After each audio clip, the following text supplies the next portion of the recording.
Informasi yang saya dapat, MK akan mengembalikan sistem pemilihan umum menjadi proporsional tertutup sebagaimana dulu di zaman otoritarian Orde Baru. Ini persoalan serius. Belum, itu hanya analisis orang luar yang lalu dianalisis sendiri. Tapi sidangnya sendiri secara tertutup baru akan dilakukan besok lusa.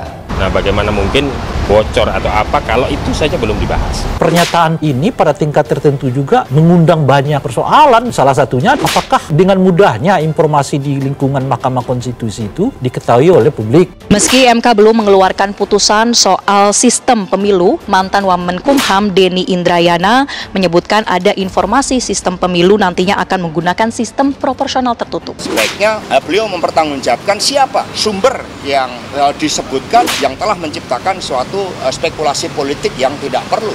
Kami tahu lah, tapi kami karena dia mantan wamen kita kan nggak enak lah. Tapi kita tahu ada sesuatu. Ada rekam jejak tersangka dari pembocor rahasia negara.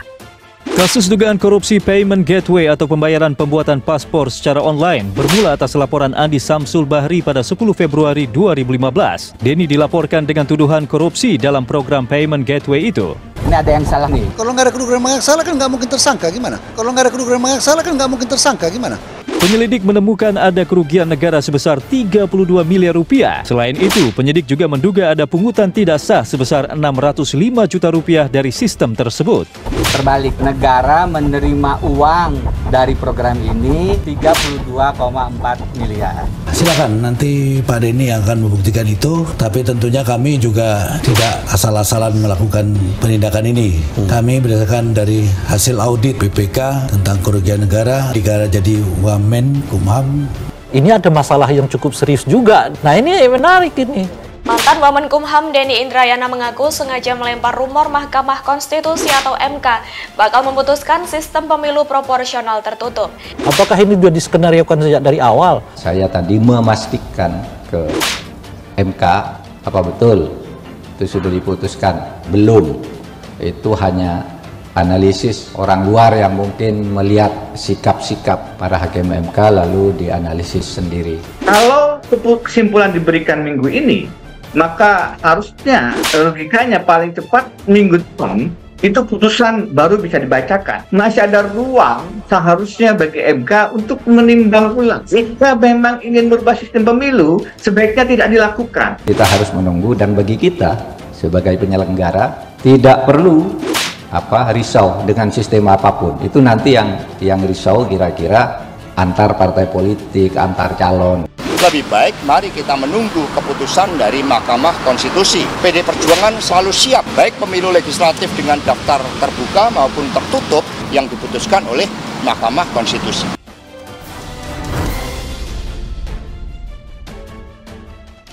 Nama pakar hukum tata negara Denny Indrayana mendadak menjadi perbincangan publik setelah melontarkan pernyataan kontroversial mengenai Mahkamah Konstitusi atau MK.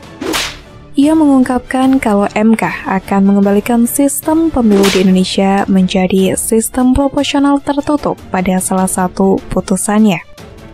Dengan begitu, pemilu 2024 mendatang akan kembali seperti pada Orde Baru, di mana pemilih hanya bisa mencoblos tanda gambar partai saja. Denny mengaku mendapatkan informasi mengenai hal tersebut dari sumber yang menurutnya sangat dapat dipercaya dari internal MK. Ia mengatakan keputusan itu akan diambil oleh MK meski 3 dari 9 hakimnya tidak menyetujuinya atau dengan kata lain, dissenting opinion. Pernyataan Denny itu lantas mendapatkan beragam respon dari publik, termasuk sejumlah pejabat dan mantan pejabat. Menko Polhukam Mahfud MD juga ikut angkat suara dan meminta kepolisian memeriksa sumber internal MK yang disebutkan oleh Denny karena dinilai membocorkan rahasia negara. Info dari Denny ini jadi presiden buruk. Bisa dikategorikan pembocoran rahasia negara. Polisi harus selidiki info A1 yang katanya menjadi sumber Denny agar tidak jadi spekulasi yang mengandung fitnah, kata Mahfud melalui akun Twitter pribadinya @mohmahfudmd Minggu 28 Mei. Mahfud mengingatkan putusan MK sedianya tidak boleh dibocorkan sebelum dibacakan. Mahfud menekankan bahwa putusan MK tersebut menjadi rahasia ketat sebelum dibacakan. Putusan MK menjadi rahasia ketat sebelum dibacakan, tapi harus terbuka luas setelah diputuskan dengan mengetokkan palu vonis sidang resmi dan terbuka, jelas Mahfud MD. Mahfud yang pernah menjabat sebagai Ketua MK bahkan mengaku tidak berani meminta isyarat apalagi bertanya tentang vonis selama menjabat. Mahfud juga mendesak MK dapat menyelidiki sumber informasi yang didapat Denny Indrayana tersebut. Sayang mantan Ketua MK saja tidak berani meminta isyarat apalagi bertanya tentang vonis MK yang belum dibacakan sebagai vonis resmi. MK harus selidiki sumber informasinya, pungkas Mahfud MD. Lantas, seperti apa sosok Denny Indrayana yang membuat heboh tersebut? Hebohnya isu ini membuat Denny Indrayana diulik siapa sosok yang berani main-main yang berkaitan dengan rahasia negara. Tidak bisa ditutupi, rupanya mantan Wakil Menteri Hukum dan Hak Asasi Manusia Denny Indrayana ini pernah resmi ditetapkan sebagai tersangka oleh Direktorat Tindak Pidana Korupsi Barreskrim Polri. Penetapan tersangka terhadap Denny terkait dengan kasus payment gateway. Seperti yang diketahui, payment gateway merupakan program pembuatan paspor elektronik di Direktorat Jenderal Imigrasi Kemenkumham. Proyek ini dimaksudkan untuk mempercepat proses dan mencegah praktek pungli. Penyidik Barreskrim mengatakan ada kerugian negara dalam kasus ini yang sebesar 32,4 miliar. Dan pada akhir tahun 2021, politikus PDIP Perjuangan, Junimart Girsang, mempertanyakan kepastian hukum terkait kasus dugaan korupsi payment gateway di Imigrasi Kementerian Hukum dan HAM yang menyeret nama mantan Wakil Menkumham era Susilo Bambang Yudhoyono Denny Indrayana.